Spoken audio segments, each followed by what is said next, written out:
வணக்கம் மக்களே, welcome back to money market Tamil. இந்த வீடியோவில் நம்ம என்ன பார்க்க போகிறோம் அப்படின்னா, டிமார்ட் வந்து தன்னுடைய Q2 ரிசல்ட்ஸை வந்து பப்ளிஷ் பண்ணியிருக்காங்க.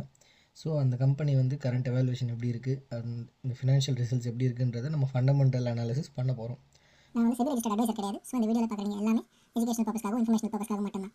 இதை பேஸ் பண்ணி நீங்கள் இன்வெஸ்ட்மெண்ட் டிசிஷன்ஸ் எதுவும் எடுக்கிறதுக்கு நான் வந்து அட்வைஸ் பண்ண மாட்டேன். If you want to invest, consult good financial advisor who is SEBI registered. ஓகேங்களா, வாங்க வீடியோக்குள்ளே போகலாம்.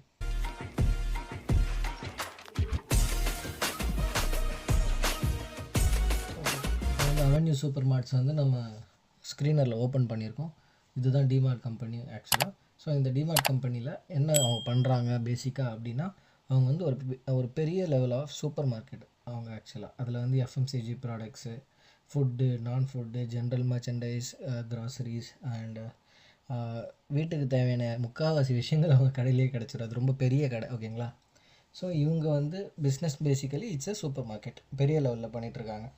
இவ்வளோ தான் இதோட ஓவர்வியூ. இது ஓகே. இப்போ வந்து எவாலுவேஷன்ஸ் நம்ம டேரெக்டாக போயிடலாம். மார்க்கெட் கேப் பார்த்தீங்கன்னா 2,81,143 கோடி இருக்குது. கரண்ட் ப்ரைஸ் பார்த்தீங்கன்னா 4,320 ரூபா இருக்குது. டிவிடெண்ட் சுத்தமாக இவங்க கொடுத்தது கிடையாது. ஸோ டிவிடெண்ட் இல் நத்திங். ஸ்டாக் பி பார்த்தீங்கன்னா 103 இருக்குது. இது வந்து இது வந்து ஓவர் வேல்யூடு அப்படின்னு நம்ம சொல்லணும். அண்ட் புக் வேல்யூ பார்த்திங்கன்னா 329 தான். ஸோ இதில் புக் வேல்யூ வந்து ரொம்ப மோசமாக இருக்குது. அண்ட் ROE பார்த்திங்கன்னா 13.4% இருக்குது. ROC பார்த்திங்கன்னா 18% இருக்குது. Which is okay. இந்த மாதிரி ஒரு பெரிய கம்பெனிக்கு வந்து ஓகேன்னு தான் சொல்லணும், தவிர நான் குட் அப்படின்னு சொல்ல மாட்டேன். ஸோ ஓகே அப்படின்னு தான் சொல்லணும். டெட் ஈக்விட்டி வந்து 0.04. இந்த கம்பெனிக்கு வந்து சுத்தமாக ஆல்மோஸ்ட் கடனே கிடையாது. 820 கோடி தான் கடன் இருக்குது. ஸோ மார்க்கெட் கேப் பார்த்திங்கன்னா 2,81,000 கோடி இருக்குது. வெறும் 820 கோடி தான் கடன் இருக்குது. ஸோ அது ஒரு பெரிய பிரச்சனை கிடையாது. அண்டு நான் லாஸ்ட்டு டிசிஎஸ்க்கு சொன்ன மாதிரி தான் இந்த கம்பெனியும் பார்த்திங்கன்னா 5 இயர்ஸுக்கு முன்னாடி 333 கோடி, 3 இயர்ஸ்க்கு முன்னாடி 647 கோடி. இப்போ டெட்டு பார்த்திங்கன்னா கரண்ட்டாக 820 கோடி இருக்குது. இப்போ ஸ்டாக் பி பற்றி நம்ம பார்க்குறோம் அப்படின்னா, இது என்ன 103 இருக்குது ஸ்டாக் பி. இது எந்த விதத்தில் நமக்கு வந்து செட் ஆகும் அப்படின்னு பார்த்தீங்க அப்படின்னா, இப்போ இது வந்து பி ரேஷியோ சார்ட். நவம்பர் 2020 இப்போ வரைக்கும் இதோட மீடியன் பி என்னென்னு அப்படின்னு நம்ம செக் பண்ணோம் அப்படின்னா 120 இருக்குது. ஸோ இந்த பியை கம்பேர் பண்ண சொல்ல 103ன்றது ஓரளவுக்கு கம்மியான பிஇ தான். கம்பெனி ஓவராலாகவே ஒரு 100 பிஇ ரேஞ்சில் தான் இது இருக்குது.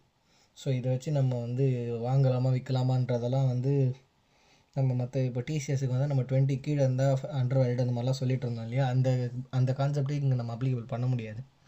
ஏன்னா இந்த கம்பெனி வந்து ஆரம்பத்துலேருந்தே இப்போ வரைக்கும் பிஇ ஹையாக தான் இருக்குது. இப்போ நெக்ஸ்ட்டு வந்து இந்த கம்பெனியோட குவார்ட்டர்லி ரிசல்ட் பார்த்துருவோம். இப்போ செப்டம்பர் 2025 ஃபஸ்ட்டு வந்து ப்ரீவியஸ் குவார்ட்டருக்கும் இந்த குவார்ட்டருக்கும் கம்பேர் பண்ணி பார்த்துருவோம். ப்ரீவியஸ் குவார்ட்டர்லேருந்து இந்த குவார்ட்டருக்கு வந்து ஜஸ்ட் ஒரு 300 கோடி தான் எக்ஸ்ட்ராவாக ஏர்ன் பண்ணியிருக்காங்க. ஸோ 16,360, இங்கே 16,676. இது வந்து ரெவென்யூ, ஓகேங்களா. ரெவென்யூ படி பார்த்தோம் அப்படின்னா ஆல் டைம் ஹை தான் ரெவென்யூ. ஆனால் எக்ஸ்பென்சஸும் அதுக்கு ஈக்குவலாக போன குவார்ட்டரை விட எக்ஸ்பென்சஸ் அதிகமாக தான் இருக்குது. ஸோ அதனால் ப்ராஃபிட் பயங்கரமாக அடி வாங்கியிருக்கு. ஆப்ரேட்டிங் ப்ராஃபிட் மார்ஜின் 7% தான் இருக்குது. அண்ட் ஓவராலாக நெட் ப்ராஃபிட் பிஃபோர் டேக்ஸ் பார்த்திங்கன்னா 945 crores தான். அண்ட் ஆஃப்டர் டேக்ஸ் பார்த்தீங்கன்னா 685 crores. ஸோ போன குவார்ட்டர் விட கம்பேர் பண்ண சொல்ல இந்த குவார்ட்டரில் அது ரொம்ப கம்மி. போன செப்டம்பர் குவார்ட்டர் கம்பேர் பண்ண சொல்ல இது கொஞ்சம் ஹை. இந்த பேட்டர்ன் நோட் பண்ணிங்கன்னா உங்களுக்கே தெரியும். எவ்ரி செப்டம்பர் வந்து 600 some crores தான் அவங்க வந்து ப்ராஃபிட் மேக் பண்ணியிருக்காங்க. இதில் ஏதோ பர்டிகுலர் ரீசன் இருக்குது. அண்ட் ஏர்னிங் பர் ஷேரும் இந்த முறை அடி வாங்கியிருக்கு. பேலன்ஸ் ஷீட் செக் பண்ணிடலாம். பேலன்ஸ் ஷீட்டில் பார்த்து ஸ்டாண்டலோனில் இங்கே பார்த்தீங்கன்னா ரிசர்வ்ஸில் 23,000 கோடி வச்சுருக்காங்க. இந்த கம்பெனி டிவிடெண்டே யாருக்கும் கொடுக்கல. ரீட்டைன்ட் ஏர்னிங்ஸ் மட்டுமே 23,160 crores வந்து சும்மா பணம் வச்சுருக்காங்க. இதை அவங்க எதுக்கு யூஸ் பண்ணுறாங்க அப்படின்னா ஃபிக்ஸட் அசெட்லலாம் இன்வெஸ்ட் பண்ணுறாங்க. ஃபிக்ஸட் அசெட்னா என்னென்னா லேண்டு, பில்டிங் அதெல்லாம் இன்வெஸ்ட் பண்ணுறாங்க. இங்கே பார்த்தீங்கன்னா இப்போ தெரியும் உங்களுக்கே. டிமார்ட் வந்து தன்னுடைய முக்கால்வாசி பிரான்ச்சஸ் வந்து சொந்தமான பில்டிங், சொந்தமான லேண்டில் தான் வச்சுருக்காங்க. ஸோ தட் அவங்களுக்கு ரெண்டல் இஷ்யூஸ்லாம் வரல. தோ சில இடத்துல வந்து அவங்க ரெண்டலில் இருக்கிறாங்க. நானே பார்த்துருக்கேன். பெங்களூரில் திலக் நகர்னு ஒரு ஏரியாவில் ஒரு டிமார்ட் இருக்குது. அந்த டிமார்ட் பார்த்தீங்கன்னா ரெண்டலான பில்டிங்கில் தான் இருக்குது. அது ஒரு மாலில் தான் இருக்குது. ஸோ இந்த மாதிரி சில இடத்துல இருக்குது. But majority of their buildings are owned by themselves. அதே மாதிரி கேஷ் ஃப்ளோ பார்த்திங்கன்னா பாசிட்டிவ் கேஷ் ஃப்ளோ தான் காட்டுது. ஏன்னா கம்பெனியில் வந்து ரொம்ப கிராண்டியராக இல்லை cash flow, net cash flow. But இவங்க நிறைய இன்வெஸ்ட்மெண்ட் பண்ணுறதுனால வர ஆப்ரேட்டிங் ப்ராஃபிட் எல்லாமே இன்வெஸ்ட்மெண்ட்லேயே முக்கால்வாசி கரைஞ்சிருது. இன்வெஸ்டிங் ஆக்டிவிட்டியில் அவங்க இது பண்ணுறாங்க.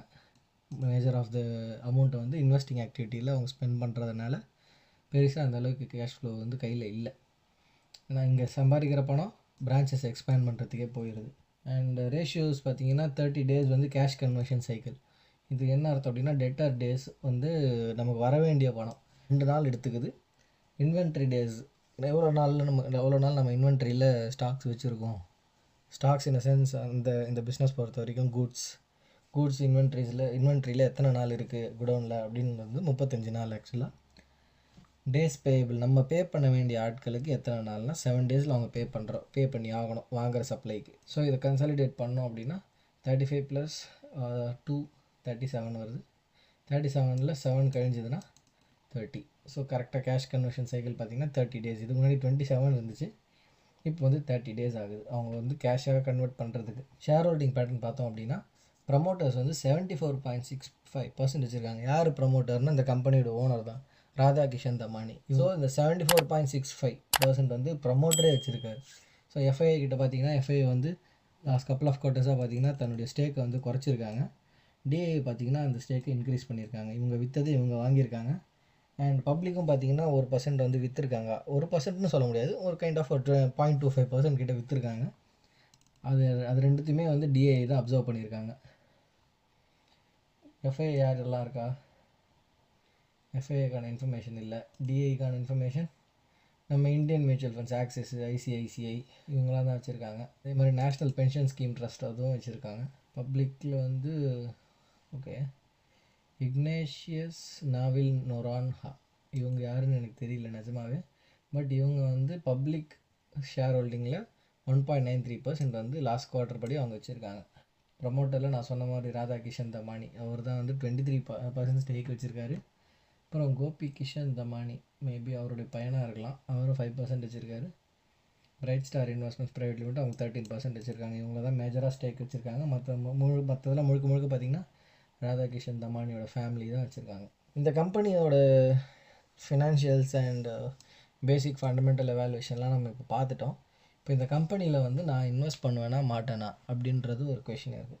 இப்போது நான் எப்போ இந்த கம்பெனியில் என்ட்ரு ஆவேன் அப்படின்னு பார்த்தீங்க அப்படின்னா டிமார்ட்டோட ஷேர் ப்ரைஸ் வந்து 4320 3500 வந்தால் தான் நான் என்ட்ரி எடுக்கலாம் அப்படின்னு சொல்லிட்டு நான் திங்க் பண்ணி வச்சுருக்கேன். ப்ராஃபிட் வந்து போன குவார்ட்டரை விட கம்பேர் பண்ண சொல்ல கம்மியாக தான் பண்ணியிருக்காங்க. Year on year quarter compare பண்ண சொல்லுவோம் ஓரளவுக்கு அந்தளவுக்கு பெரிய மார்ஜினல் டிஃப்ரென்ஸ் இல்லை. ஸோ டெஃபினட்டாக இதுக்காக வந்து மார்க்கெட்டில் அடிப்பாங்க. இப்போ இருக்கிற கரண்ட் மார்க்கெட் சிச்சுவேஷன் இதை அக்செப்ட் பண்ணிக்காது. இன்னும் கொஞ்சம் நேரத்தில் மார்க்கெட் ஸ்டார்ட் ஆக போகுது. அதனால் I am thinking the price will fall. இப்போ டெக்னிக்கல்ஸ் நம்ம செக் பண்ணிவிடுவோம். ஆக்சுவலாக இந்த வீடியோ தம்ப்நெயில் வந்து ஃபண்டமெண்டல் அனாலிசிஸ் தான் பார்த்துருப்பீங்க. பட் டெக்னிக்கல்ஸாக நான் வந்து என்னுடைய வியூ உங்களுக்கு ஷேர் பண்ணிடுறேன். இது வந்து 3500 வருமா இல்லை நெக்ஸ்ட் என்ட்ரி பாயிண்ட் எங்கே அப்படின்னு சொல்லிட்டு எனக்கு என்ன தோணுதுன்றதை நான் உங்ககிட்ட ஷேர் பண்ணுறேன். இப்போ பார்த்தீங்கன்னா இது கைண்ட் ஆஃப் ஒரு ட்ரெண்ட் மாதிரி போயிட்டுருக்கு. இப்போ இந்த இடத்துல வந்துட்டு சப்போர்ட் எடுத்து இது மேலே போயிட்டு அடுத்த ட்ரெண்ட் டச் பண்ணுற லெவலுக்கு போகணும். ரிசல்ட் நல்லா இருந்திருந்தால் போயிருக்கும். பட் ரிசல்ட் வந்து சொல்லிக்கிற அளவுக்கு இல்லை. அதனால் மேபி இந்த இடத்த பிரேக் பண்ணுறது வாய்ப்புகள் நிறைய இருக்குது. ஸோ இந்த இடத்த பிரேக் பண்ணுறாங்க அப்படின்னா நெக்ஸ்ட்டு இந்த இடத்துல சப்போர்ட் இருக்குது. நெக்ஸ்ட் சப்போர்ட்டு 3936 இதுதான் இருக்கிறதுலே ரொம்ப டவுனான சப்போர்ட்டு. 3395 52 வீக்லோ மறுபடியும் இந்த இடத்துக்கு போகுமா அப்படின்றது வந்து பண்ணியிருக்க ப்ராஃபிட் வந்து இந்தளவுக்கு புவரான ஒரு ப்ராஃபிட் கிடையாது. அதனால் இவ்வளோ தூரம் போகுமா அப்படின்றது கொஞ்சம் டவுட்டாக தான் தெரியுது டெக்னிக்கல்ஸ் பார்க்க சொல்ல. பட் நான் மேக்ரோ எக்கனாமிக்கல் ஃபேக்டர் பார்க்க சொல்ல மார்க்கெட்டை நல்லா அடிக்கிறதுக்கு ரெடியாக இருக்கிறாங்க. அதனால் இந்த மாதிரி எதனா நெகட்டிவ் சென்டிமெண்ட் மார்க்கெட்டில் இருக்குது அப்படின்னா கூட்டமாக சேர்ந்து இவனும் விழுவான்னு நான் நினைக்கிறேன். So I will definitely wait. இப்போ நான் என்ட்ரி எடுக்க மாட்டேன். To be honest I will wait. எனக்கு தெரிஞ்ச வரைக்கும் எல்லா இன்ஃபர்மேஷனும் நான் கரெக்டாக தான் உங்களுக்கு கம்யூனிகேட் பண்ணியிருக்கேன். இந்த ஸ்டாக் பொறுத்த வரைக்கும் இதில் நீங்கள் இன்வெஸ்ட்மெண்ட் பண்ண போகிறீங்க அப்படின்னா ஒரு நல்ல செபி ரெஜிஸ்டர்டு ஃபினான்ஷியல் அட்வைசரை கன்சல்ட் பண்ணிவிட்டு நீங்கள் என்ன பண்ண போகிறீங்கன்றதை டிசைட் பண்ணுங்கள். நான் சொன்ன விஷயங்கள் எல்லாமே எஜுகேஷ்னல் பர்பஸ்க்காகவும் இன்ஃபர்மேஷன் பர்பஸ்க்காகவும் மட்டும்தான். அண்ட் இது வந்து ஒரு ரெக்கமெண்டேஷன் கிடையாது. சில பேராமீட்டர்ஸ் நான் தப்பாக கூட உங்களுக்கு சொல்லியிருக்கலாம். அப்படி அதெல்லாம் சொல்லியிருந்தேன் அப்படின்னா கமெண்ட்டில் வந்து மென்ஷன் பண்ணுங்கள். we can fix that together and we can grow together. Okay, அடுத்த வீடியோவில் உங்களை சந்திக்கிறேன். until then see you, take care, bye bye.